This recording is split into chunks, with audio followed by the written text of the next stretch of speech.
And it is my pleasure to introduce our distinguished guest speaker, Jonathan Anderson, a local author and historian deeply immersed in the captivating early history of Onondaga County. His expertise extends to the fascinating narrative of the Courier de Bois, or bushrangers, who accompanied Jesuit missionaries in establishing the Sainte Marie mission among the Haudenosaunee on the shores of Onondaga Lake in the 1650s. Formerly with the Onondaga County Parks Department Office of Museums and Historic Sites, Jonathan has played integral roles in preserving and interpreting our local history. His latest book, titled Ganantaha, the 17th century French Jesuit mission Sainte Marie among the Iroquois Haudenosaunee at Onondaga Lake, delves into the intricate details of this pivotal historical period. As a published author, Jonathan's works offer unique insights into our shared heritage, and his dedication has been reflected in leadership roles at Sainte Marie among the Iroquois, Friends of Historic Onondaga Lake, the Onondaga Historical Association, and as historian for the Onondaga County Sheriff's Department.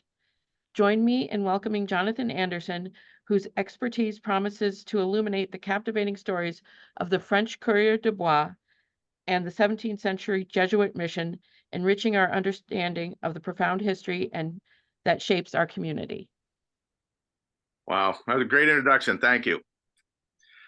Well, where should we start? Let's just start with the New World in the 17th century. We're going to focus specifically on New France, which is the colony that the French had in the New World, basically coming down to St. Lawrence Valley from Quebec to what is now Montreal. But the colony that during the early part of the 17th century extended all the way to the Georgian Bay, to Lake Huron. And they had a mission statement on the Huron, and there's a historic site there, that you can visit today on the actual site. So it was a vast territory of Ontario today and Canada today. But the New World during the 17th century was certainly a raw wilderness. It was a place of savage beauty, in which success in almost everything you did, whether it was travel or commerce or trade, depending on several things. One was chance, the other was the favor of God or not, and the other was evil luck.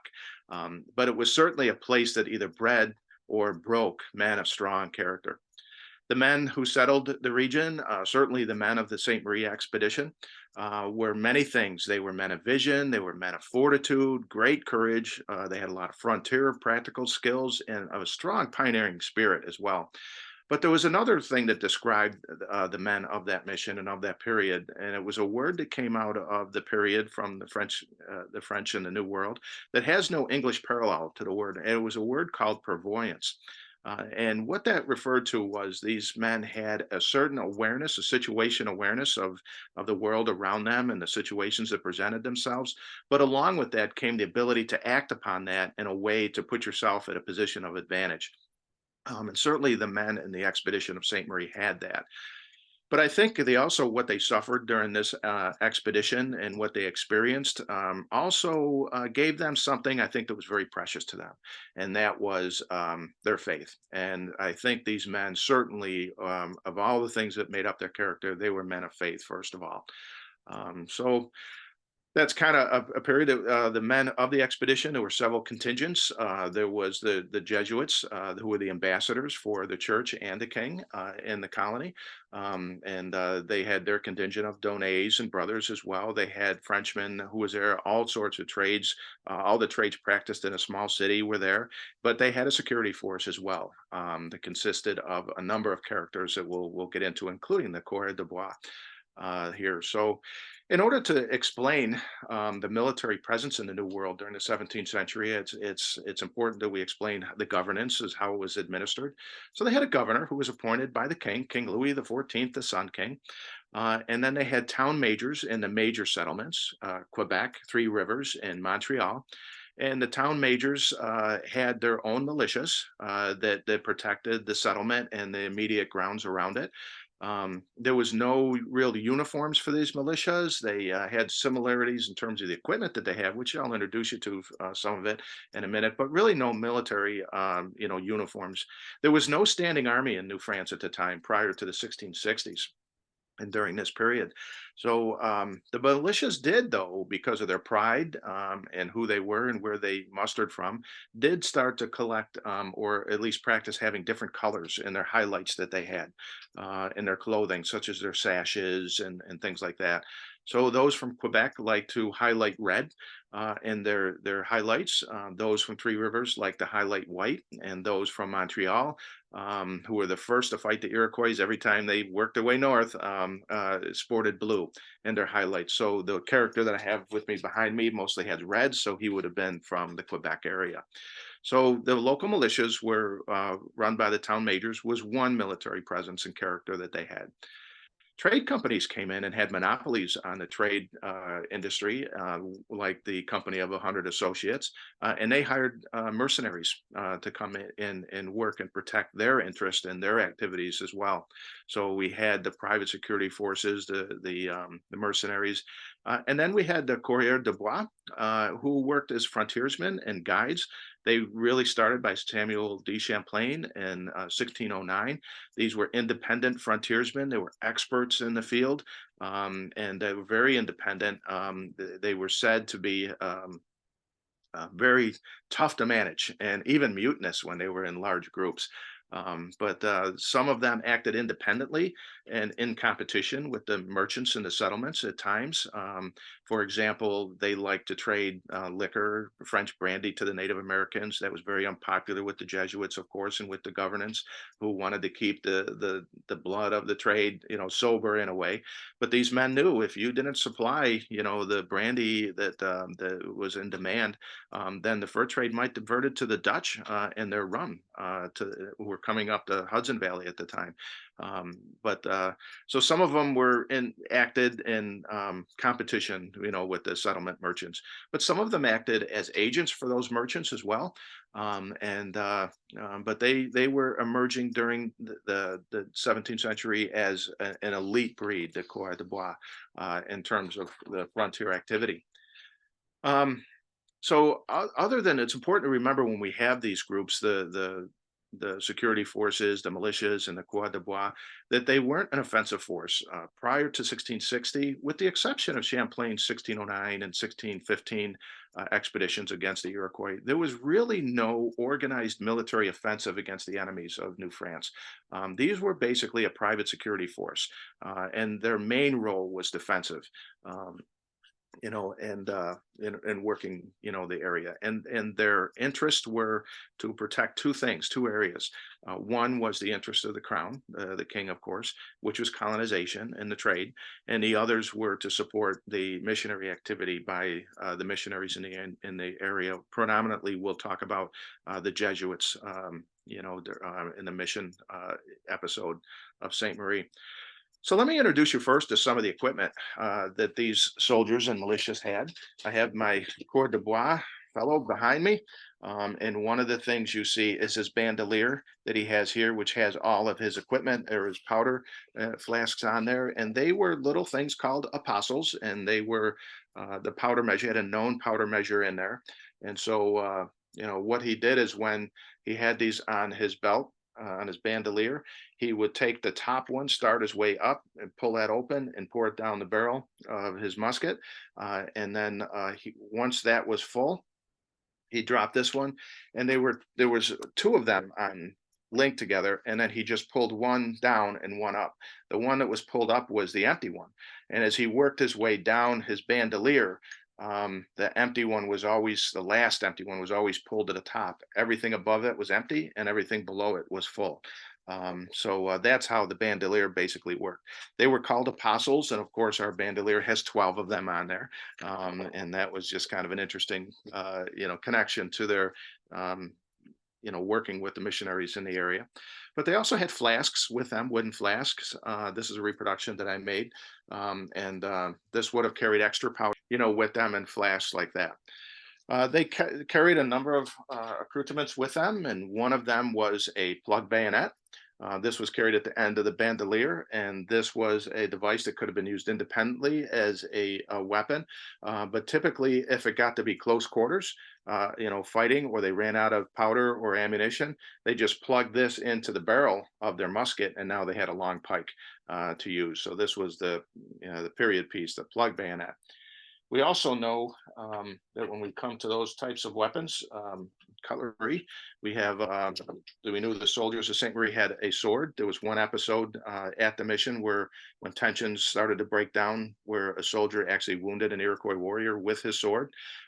We don't know what type of sword they had exactly. It could have been a cutlass, but this was one that came out of the 17th century. There was a cross between the rapier and the broadsword. The rapier was too fragile and too small to be used effectively in the wilderness. The broadsword was too heavy and too broad to be able to use in the wilderness. So this one was a cross between those. This came out of the German area, the northern part of France, this reproduction piece. So this is the type of sword that may have been used and carried by the soldiers at the time as well. So in terms of the firearms that they had, the early part of the 17th century, they had what was called the matchlock musket. This one is very big. It's about 13 pounds. And how it worked was basically you loaded the weapon through the barrel and then rammed the shot home, the powder in the shot down the barrel, and then you filled your pan, which was right here, with the primer powder, which was a finer powder that ignited more easily. And there was a hole between this pan and the barrel where the shot and the powder fit. And so when the primer powder was ignited, it ignited through the flash, the powder in the charge, and that's how it was discharged. So they had a match, a lit match that was treated, and when they were ready to fire, they just pulled that lever down, the trigger if you wanted, and it just brought that match into the pan and ignited it. So it's a very long process, but they could get about 3 rounds off in a minute, firing these. And this was the weapon that Samuel de Champlain used in his exploits 1609 and 1616 against the Iroquois. This was the first firearms that the Iroquois were introduced to, during that time period as well. During the time of Sainte Marie, however, there was a new weapon or a development that came along with the muskets at the time period, and that was the flintlock. And this is a reproduction of one. It's about 12 pounds. It's a very heavy weapon. They may have cut the barrel down, in some cases working the wilderness, and this is basically the ignition system is the flint and the steel. So flint and steel sparks, of course, when they strike themselves. So you loaded it down the barrel as well. You put your primer powder in the pan right here. And then when you were ready to fire, you just pull the hammer back. And this little thing, right here called a dog was a safety mechanisms that they actually would use so they could carry the weapon. And in case they dropped it or they fell or something, it wouldn't accidentally, shoot. So that's why they were called dog locks. That was a type that were being traded by the Dutch at the time. But when they were ready to fire, they put this frizzen down and then they pulled the trigger and the flint hit the steel, putting a shower of sparks in the pan and ignited it. And that was the dog lock that was started to emerge during the time of Sainte Marie. Ironically, or interestingly enough, the only artifact that was recovered from the site of Sainte Marie on Onondaga Lake, or which the Iroquois knew as Ganantaha, was a lock or hammer to a Dutch dog lock musket. So we're pretty sure that the French soldiers at the time were probably having the flintlock. There was an arms race actually that was occurring in the New World at the time between the Dutch, who were trading with the Native Americans, the Iroquois in particular, but you also had the French were trading with the Huron and the Algonquin as well. And so they were looking to have the best equipment available to them. And if the French wanted to impress the Iroquois with the trade goods, they would have brought the best weapons they would have had, which was probably the flintlock. And the Iroquois asked them to bring artisans with them that was well trained in repairing firearms as well. That was very important, that sometimes the firearms were meant the difference between victory and success and defeat in the field. At this time, the Iroquois were at war with the Erie out west, who did not have firearms. And in 1656, 57, the Iroquois actually defeated the Erie out west because the Erie were still fighting with bows and arrows as opposed to the firearms. So that was a very important piece of equipment. So where did the soldiers who acted in the New World get their experience from? And one of them was the 30 Years' War in Europe that started in 1618 and it ended in 1648. It was all across Europe. It started as a religious war in the German states between the Protestants and the Catholics, but very quickly it became and many countries were involved in the in the old world, and it became one of power and territory. But when the war ended in 1648, there was a lot of men with military experience in the old world. And they may have become disillusioned with civilian life. They found that their talents, their military experience and discipline that they had wasn't needed anymore. There was probably a surplus of men. Trade was languished. Whole communities, farms were destroyed because of the war. But there was a place that offered them opportunity, a new opportunity to start a new life and where their talents were needed. And of course, that was the New World. And there was something that made men with experience in military discipline very valuable and invaluable, I should say, and that was war with the Iroquois. The Iroquois and the French were at a period of intermittent warfare between 1609 when Champlain warred with the Mohawk, all the way up until the 1650s. And the Iroquois were expert fighters. They were notorious warriors. The warcraft was, practiced by them as a virtue in a way. They were it was ambush style. It was guerrilla style. It was up front, hit and run, and personal. So it was a unique kind of fighting in the frontier. And so men coming from the military experience from Europe were a little unprepared maybe for that until they got here and started to learn how to fight in the guerrilla style and the native style. But because they were fighting since 1609, the men in the New World, the military, the militias, the security forces, and certainly the Courier de Bois in particular, learned their skills in conflicts with the Iroquois. They learned how they fought. They learned how to read terrain. They learned how to what was a time to fight and what was a time to run and fight again another day. So it was these militias, these security forces, and the Courier de Bois in particular, who started during this time period to earn a very strong reputation in being elite fighters and special fighting forces in the New World. To give an example of how important they were, in 1648, which happened to be the time when the 30 Years' War ended in Europe, the Iroquois stepped up their offensive against the French, and they sent large raiding parties up to St. Lawrence and started really stepping up their conflict against the French. In order to combat that, the governor started what was he called a flying column, and he handpicked 40 of the most experienced military men in the New World from the militias, from the security forces, and from the Courier de Bois. And they formed this flying column that moved in the summer, spring, summer, and fall between Three Rivers and Montreal, and took on the Iroquois is anywhere and where the biggest threat was, anywhere they presented themselves. There's about an 88-mile distance between the two municipalities. They could travel it in 2 days by canoe, 3 or 4 days by foot. But here with the Iroquois really stepping up their offensive against the French, these flying column of this collection of men, frontiersmen, this flying column really checked the Iroquois and took them on, wherever they presented themselves. So by 1653, to the astonishment of the French, the Iroquois asked for peace, at least some of the Iroquois, the Onondaga, Cayuga, and Seneca. The Mohawk and the Oneida went along with the other nations, but they were still a little less receptive towards peace. They were influenced by the Dutch, of course, coming up to St. Lawrence, and they never forgave, the French for warring with them with Champlain. But there's reasons for the peace that were occurring. The Mohawk found themselves in a middleman position with the Dutch. They got the best trade goods that came through them first, and then they were disseminated to the other nations. So it put them in a very powerful negotiating position within the Confederacy.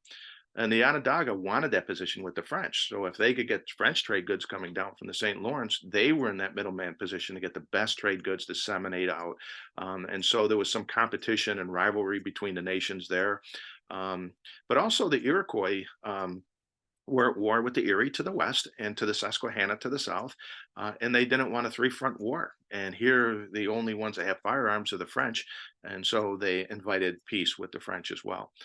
So that led to the establishment of the Mission Sainte Marie. It was a mission embassy in the heartland of the Iroquois at a place called Ganantaha.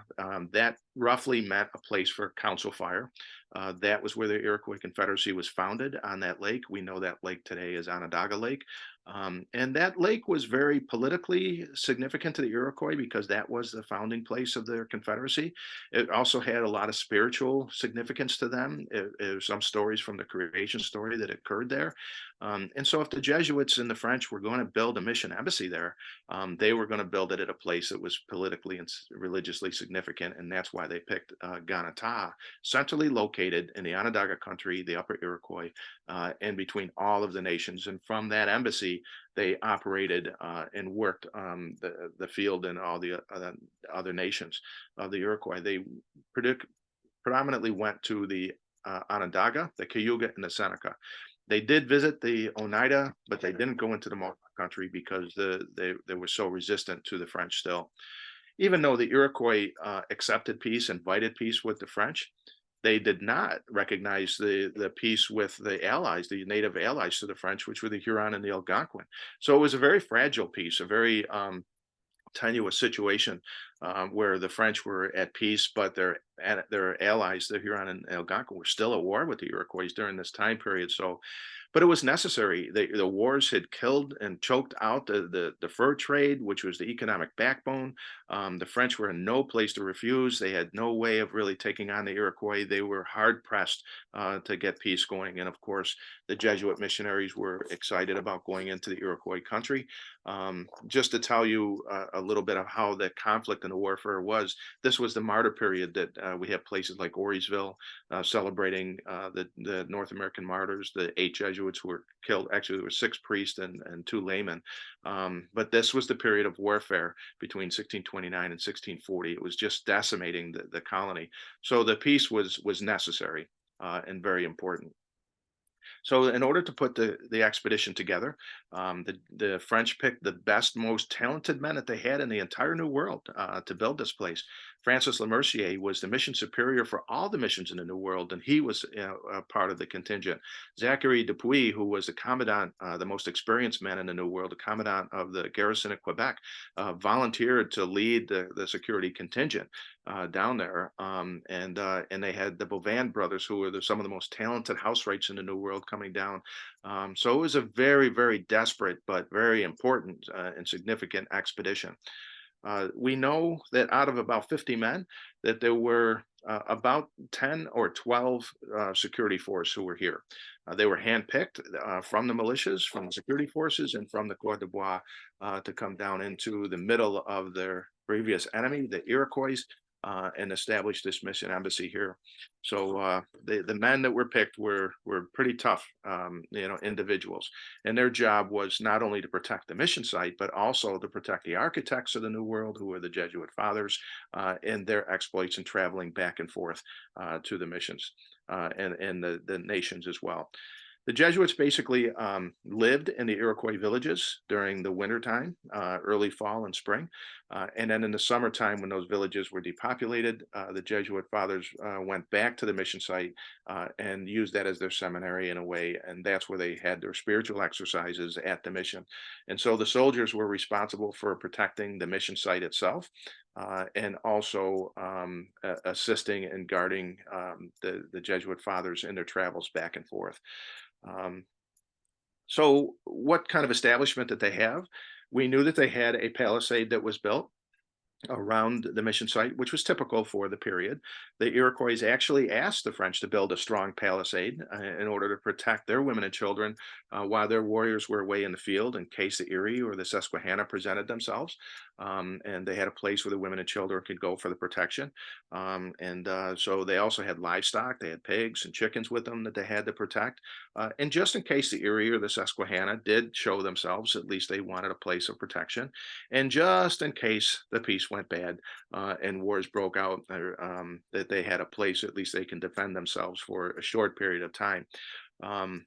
The only description we have of the Sainte Marie palisade and fortifications actually come from the Jesuit relations. The Jesuits only refer to a readout that was made for the soldiers. We have no idea about the description. But one of the Courier de Bois, Pierre Esperet Radisson, we know him from history, was actually at the site in 1657. He was here during the second year the mission was established. And in his memoirs that he later wrote, when he was working with the English, he later founded the Hudson Bay Company. He did write a description of the palisade at Sainte Marie. And he writes, there was a most fair castle, very neatly built, strengthened with two strong walls and two bastions, which made the fort impregnable. There, how's my French? That's pretty good. That's as close as I can get. And that's the only description we have. And it's very vague. He wasn't very good English, and his interpreter wasn't very good in French, and so we don't really know about what it meant with two strong walls. Was that a double palisade? Was it two palisades? So it's very hard to know what he exactly was describing, but it was typical in the time period. The Bovan brothers, we do know from an archaeological site, St. Raymond de Huron in Midland, Ontario, that they did build their compounds with two separate compounds, two different palisades, connected to each other, adjacent to each other. One was typically for the Christian compound and for the French, and the others was for the Native Americans or the non-Christian. We don't know if they had that established, that extensive at Sainte Marie or not, but certainly that was a building style that was used during the time period. But anyway, it's important to know that we did have a palisade that was built there in particular, and that's why when you go to the site today, there's a reconstructed palisade around it as well. So let's talk about what led to the importance of these soldiers coming down here. One of the initial period episodes that happened to let the soldiers know that their talents were needed was as soon as they left Quebec, there was 1 day away, there was a rendezvous point known as St. Croix. And they had the expedition broke into two different contingents. One were in two large shallows and that traveled by sail. And then there was a canoe contingent of about 12 canoes that followed them. And they became separated at a point. But there was a previous plan to meet at St. Croix, this rendezvous point, and the Jesuits wanted to have mass there and bring the company together. In the morning, when they reached that point, the Jesuits were still asleep, and the sailors kind of forgot about having mass, and they sailed right past it. The canoe contingent actually landed there, and waiting there in ambush were 300 Mohawk, who fell upon them and harassed them, took their provisions. Some of the men escaped and ran down the riverside to catch up to the Salots to give a warning of what had occurred. But then the Onondaga guides actually were able to check and address the Mohawks, saying, no, come on, you guys, you know that these are with us. They're coming down to our country. And they were actually able to be released to continue on their way. These Mohawk actually continued all the way up to Quebec and raided a Christian Huron village at the island of Orleans within the next few days. But you can imagine how anxious it was for these soldiers in this contingent to be working their way down to the Iroquois country and having one of the nations actually raiding their country and their allies to the north. So it was a very scary time. What were they going to find when they got into the Onondaga country? But that was kind of showing how important the role of the soldiers here, was. But they end up coming down to the mission site. It was a very difficult journey. They were losing provisions. They were, famished, fatigued coming down here. They had to fight the current the whole way. And by the time they came down to the Ganataha area, they were in a very tough straits. And it was so tough that there were 40 Iroquois guides with them, and all but 5 had abandoned the expedition by this point.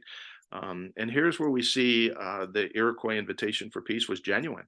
The Iroquois, learning of the plight of this expedition, actually sent supplies and to several canoes full of provisions for these men to help them continue on their journey.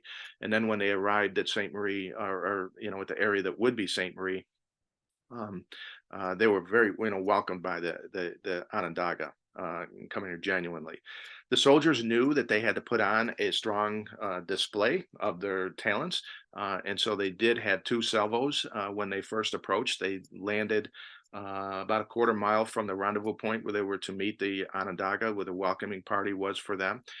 and they fired off their muskets, and they fired off 5 small swivel guns that they had, and then they re-entered the canoes again, and then they continued on their way and put on a military salvo demonstration in celebration, for the Iroquois at the site. It's kind of an interesting um, episode.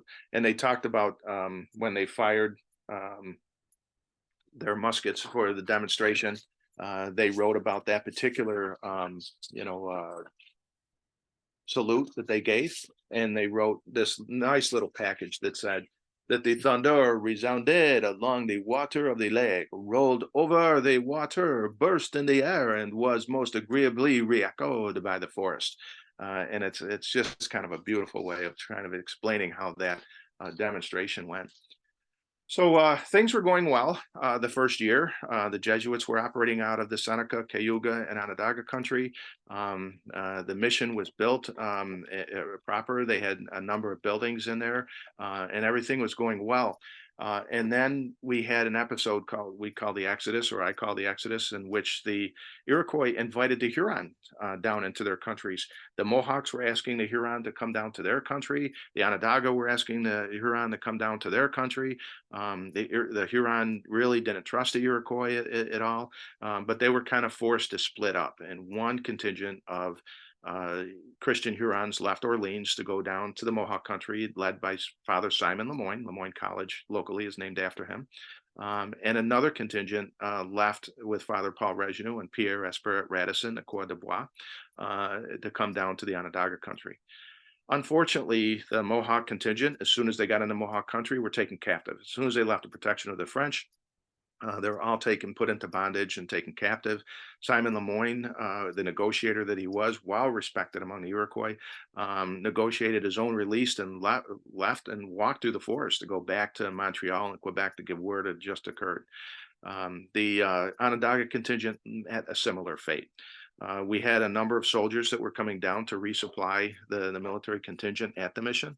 And there was a point on the expedition coming down in which a number of Mohawk started to feel very uncomfortable about how they were being treated, and about the mannerisms of the Iroquois guides towards them. And when they left a encampment to go continue south to the mission, a number of them turned north and started paddling in the opposite direction back to the French country, singing their apologies along the way.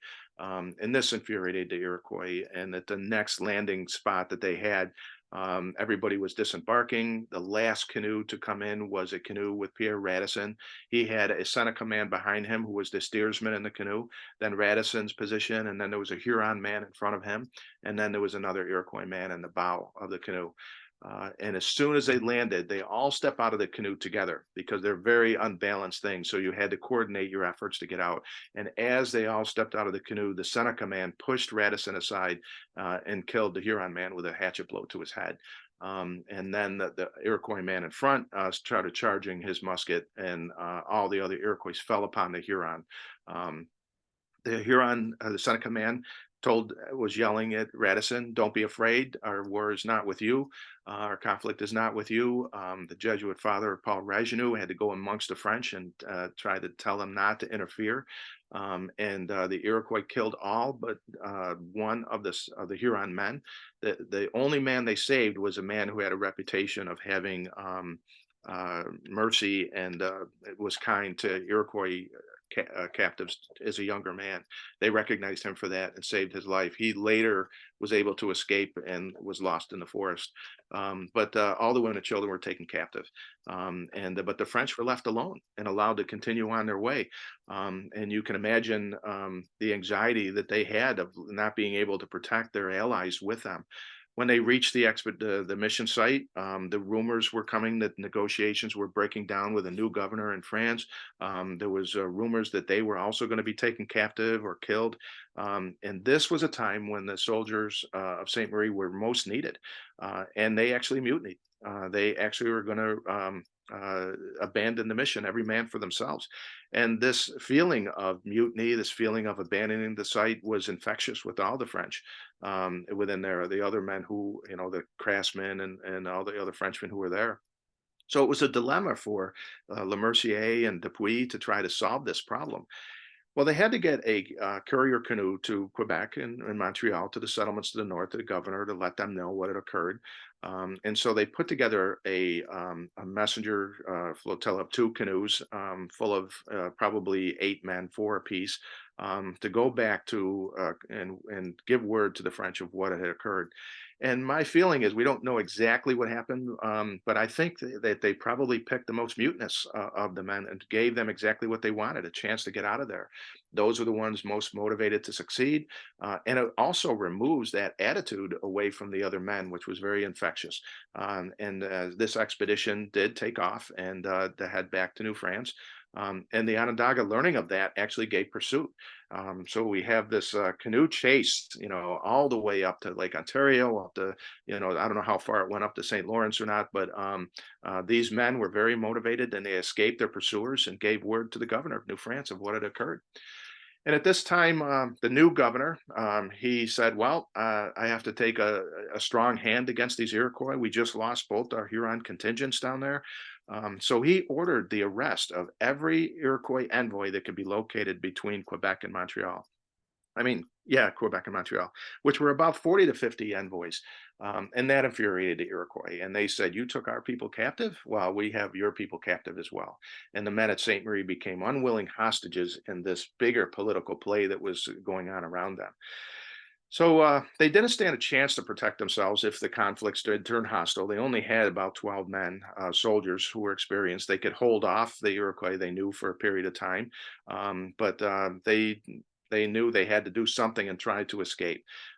So they didn't have enough boats. They only had 8 canoes. So they put their building skills together and they started building 2 large bateaus, flat bottom boats of a new and excellent design to shoot the rapids. Um, they could hold 15 people apiece. And so they started building these boats in secret, and they built them all winter long in order to prepare for the thaw around March and April, hoping to escape when the lake unfroze and the rivers unfroze. But it was a very tough time. There was a lot of alarms, there was a lot of hostility. The Iroquois warriors were showing up all winter long and camping along the mission. This is the time that I talked about earlier that a sentry was at his post and a number of warriors actually approached him and manhandled him, tried to pull him away from his post, and he was able to defend himself, wounding one of the Iroquois with his sword and making his escape. The wound wasn't very serious; it was healed by a number of gifts. But it does go to show how difficult the relations were and how they were deteriorating. And once they had their boats completed, they had to escape. And there they had hundreds of miles to go, the worst time of year to travel, and no guides to take them up there. Of course, Pierre Radisson knew the way, and so did the other Courier de Bois. So they kind of had their guides, but no native guides as well. So what they ended up doing is in order to escape, they had to close the eyes of the Iroquois, and what man's eyes are not tied to his stomach? So they planned a 2-day feast, and they had a number of ways in which they convinced the Iroquois for joining them. The feast started in March 19th. Supposedly by informants that they were to be massacred on the 20th of March. And so they were desperate to be able to have, this feast to stay off any kind of attack. And the French worked in cycles. They had all sorts of feasting. They had all sorts of storytelling and dance and song. And the whole idea of the festivities was to exhaust the warriors and the Iroquois who were around the mission. And for 2 days, the feasting just fatigued and exhausted the Iroquois. And now on March 20th at midnight, they started to disembark under cover of a blizzard, and they put the Iroquois to a site outside of the mission, away from the lake, so they couldn't see what was going on. And at this time, Pierre Radisson and the other soldiers that asked the Dupuy and the Jesuits that said, we can take the Iroquois right now. They're exhausted. God put them in our hands. We could just take them out right now as they sleep. And the Jesuits said, no, we're men of peace. That's not our mission to take a violent hand to them. We're going to escape and take that opportunity that God gives us. And Dupuy agreed. We're not going to take a violent hand to them. We may want to come back another day if we're able. And they convinced the soldiers and Radisson to get in the canoes and leave. This was a time when one of the soldiers, Michael Filione, had applied his unique talent. He was a musician, and he actually, while they were disembarking towards the lake, he actually walked among the Iroquois and serenaded them to sleep. It was really kind of an interesting role that he had played. And once they made it to the lake, they started to chop their way across the ice. They had to chop their way a channel through the ice to get to the river. And it took them 8 hours to get to the river. By dawn, they looked back and saw the mission still behind them. And they were afraid that after we escaped the fires of the Iroquois, we were going to find death on the ice. But they did make it to the river and continue with the current to carry them to the safety and security to the French settlements to the north. It's a very difficult journey, high waters, wild waters, frigid waters. Sometimes they were capsized. Sometimes they had to walk into the deep waters to avoid the ice. They lost 3 men who were drowned in rapids at one point. So it was a very difficult journey for them. But the Iroquois, interesting enough, had no idea that the French were building these boats in secret. They had no idea that they had left. The lake froze over during the night. The blizzard covered their tracks. And so when the morning, when the Iroquois got up and recovering from their rest, the mission was silent, closed up and locked up. And they thought that the French were maybe recovering as well, having services or counsel. And it actually took the Iroquois 2 days to realize that the French were gone. They got over the walls and found all the French were mysteriously had vanished, and they were terrified. They had wondered, was this some kind of magic of the Christian God? The soldiers who were expert soldiers who they had great respect for, did they disappear? Are they now behind us in our village, a day's walk from us to the south? Are they attacking our village? And are they going to reappear as ghosts and attack us along the way? So this imagery of this ghost Courier de Bois, these ghost soldiers, terrified the Iroquois to the point where they retreated back to their settlement, the capital of Onondaga, to find it safe and secure. But ironically, this imagery that they had about these soldiers, the reputation that they had, caused them to really go in the opposite direction that the French were going. In a sense, they acted as the rear guard, in that sense, for this contingent that continued on its way. Um, the French were able to make escape and get back. They were viewed as ghosts by all the French who had given them up for dead in the settlements. And ironically, they get to Three Rivers on Easter morning. And certainly the significance of a faith journey was not lost to them at that point. The Easter message is escaping physical death by our spiritual faith. And these men has just experienced that. They escaped the fires of the Iroquois through their faith and their trust in God. And they just lived the Easter story. And how ironic it was that the last mass that they have together as a company of men was Easter service at Three Rivers. But their story doesn't end there. The wars break out again between the Iroquois and the French. There was an episode that's known in French history as the Battle of the Long Sault on the Ottawa River.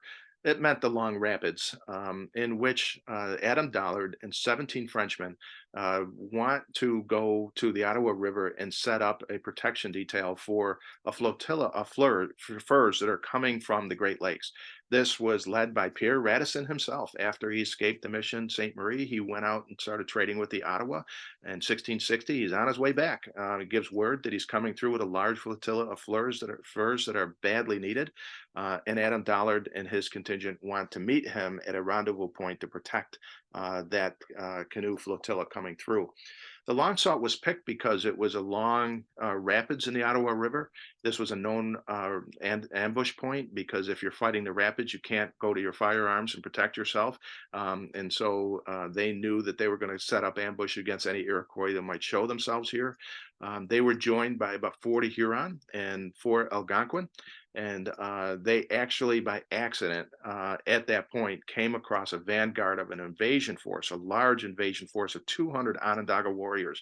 500 Mohawk are following them. And they met at this point and they did battle. The French, because of the surprise engagement, they left their provisions along the riverbank and retreated to a small palisade that had been built there the previous year. and they held off the Iroquois for several days until the Mohawks showed up. And now they have about 700 Onondaga, and they only have 50, 60 men. And the Iroquois invited the Huron to abandon the French. All but one did, and of course they were taken captive immediately. But these Frenchmen, 17 Frenchmen, one Huron, and four Algonquin, continued to fight off the Iroquois in every attack that they gave them. At one point during the battle, they made a bomb out of a flask of powder, tried to throw it over to their attackers at the bottom of the palisade, and for some reason it fell back amongst the defenders and exploded. And it was devastating. Only 7 French were alive at that point. 2 of them were so badly burned and injured that they were killed on the battle site as soon as they were captive. And the other 5 were split up to the other nations, one for the Mohawk, one for the Oneida, one for the Onondaga, one for the Seneca, and one for the Cayuga. And the Onondaga recognized one of the men, we believe was Rene Dusson, as being one of the soldiers at the Sainte Marie site that was abandoned, and he got away from them 2 years before. And they picked him out in particular, brought him back to Onondaga, and tortured him with the French implements that were left behind at the mission site, and tortured him to death at that point. So it was a very unfortunate fate for him. What ended up happening in the larger picture is King Louis XIV became frustrated at the wars with the Iroquois. At the plea of the governor in the colonies, he did send a royal contingent into New France in 1663. They were able to defeat the Iroquois at that point, and the story of the French in the New World continued on from there. But it's certainly the soldiers from the New World era, the Courier de Bois, the security forces and the militias had earned a strong reputation of being elite frontier fighters for this time. And while even into the French and Indian War, these were the vanguard of any military objective that was taken, and they were the rear guard for those actions as well. But it was during the Sainte Marie period that these soldiers and these men, these Courier de Bois, were earning their reputation as this elite frontier fighting force. So I think it's fair to say that these men who survived the episode and the soldiers here, they had quite an adventure story that I'm sure they told over enchanted fires for the rest of their lives and for generations to follow. So it was I covered a lot of territory. But I want to leave time for some questions and some answers. And if you ask me something that I don't know, I'll do the best I can to make something up that sounds convincing. How's that? Um,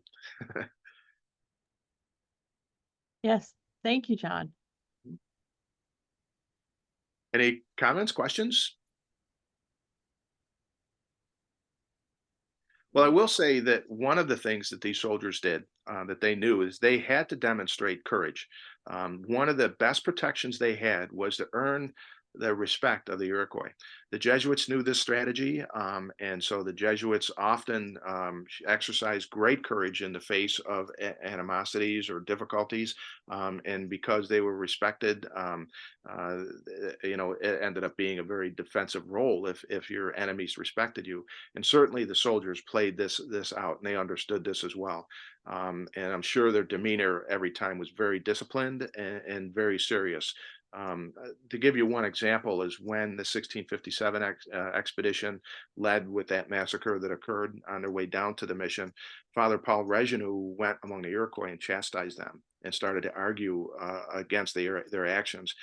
Some of the Frenchmen, I'm sure, felt that, oh boy, he's going to anger them. They're going to turn their violent hand towards us. But the Iroquois actually respected the courage that he showed. And that was one of the reasons that they allowed the French to continue on their way, because they respected the courage that he demonstrated during that time. So I think that was one of the main roles that these soldiers knew. So I think in their demonstrations and their behavior, they showed respect to the Iroquois, but also earned the respect of the Iroquois as well. One of the book, Ganantaha, just came out in April. It was a bucket list thing for me to write the story. I've been involved with this program. I put my way through college actually working for the museum's office working on the reconstruction site. But this book is very detailed on the expedition. It talks about not only the soldiers, actually names each and every one of them that we know from record, but it also talks about the Jesuit contingent and all of the episodes that were occurring that were influencing the episode that took place. It's a very detailed work, 545 footnotes, I think, if I remember right. So it's available, of course, through Barnes and Noble and Amazon and through Page Publishing. So if you're interested in the period and that particular episode, feel free to pick it up. Is there anyone else? There, John, there's a question in the chat. They're wondering about if there's anything you can share about Saint Kateri, the Orisville shrine. Oh yeah, Keteri Tekawatha. There's a number of different ways you pronounce it, and yeah, this was the open. Saint Marie site was the opening chapter for her story. Even though this mission was abandoned and failed, it was these Jesuit fathers who survived the martyr period. It was these Jesuit fathers who introduced Keteri's mother, who was an Algonquin, to Christianity and converted her. And when they survived the martyr period and those conflicts, they did come right into the heartland of the Iroquois. And it was actually one of the Jesuit fathers from this mission who first met Keteri. He was the first Jesuit missionary that she actually personally met. And that happened after the mission was abandoned, and the French came in with the armies and defeated the Iroquois. Jacques Fremen, this Jesuit missionary, actually traveled now into the Mohawk country, and he met Keteri at 11 years old. He stayed in her longhouse with her uncle, who was a chief at the time. And he was the first Jesuit missionary who talked with her about the faith of her mother. And he, after he left, that's when de Lamberville came in and formally instructed him or her in the faith. So she was born 3 days after they broke ground to build the mission site at Sainte Marie. So so this is really, that's kind of where the book that I have ends in the epilogue. Talks about that this was, even though one door was closed, another door opened, and this was the opening chapter of the Kateri story. I'm glad you asked that question. That was a very good question. Definitely a site worth visiting. I've been in touch with them recently about doing some programs, with them. But I just think it's interesting that it was a Jesuit father from this mission site who actually was the first to meet her. And so that's kind of the connection that the site had, to her. And then Orisville, of course, is right there, and across, and in the immediate area of the Fonda site of Keteri Shrine. And Orisville is the shrine of the North American martyrs. And these, again, were the colleagues of these Jesuit missionaries who were at Sainte Marie. They knew Brebeuf, they knew Jogues, they knew all the other Jesuit fathers who operated there. They were their colleagues in the Huron mission fields as well. Pierre Radisson, of course, he was at the Mohawk site there as a younger man while the wars were taking place. He was from Montreal, if I remember right. He was captured in a hunting expedition, and he was actually adopted among the Mohawk, and he's known as the Blue Eye Mohawk. And he actually escaped with the help of the Dutch and worked his way back to the New France colony. And when he got back there, peace had been made, and that's when he joined the 1657 expedition to come down to Sainte Marie. So he was at Orisville as well. And if you know Pierre Radisson's story, he showed such courage during his torture and his torment when he was captured that they stopped the torment and adopted him. He's a young man, about 16, 17, maybe 18 years of age. He's a fascinating character. Later on, after the Sainte Marie expedition, he traveled out to the Great Lakes, traded with the Ottawa, and at some point in the latter part of this early midsection of the 17th century, the English displaced the Dutch, and he later turned coat to the English for a number of different reasons, and he was later founded the Hudson Bay Company. So he was a fascinating character. And he wrote his memoirs, and his second voyage to the Iroquois in his memoirs relate to his voyage to Sainte Marie and his experience there. Are there any other questions? Comments? Hey, well, I appreciate the time. It was really a lot of fun. It's a great topic, and we'll have to come back and touch some of the other topics sometime. Yes, definitely. Definitely. Thank you so much, John.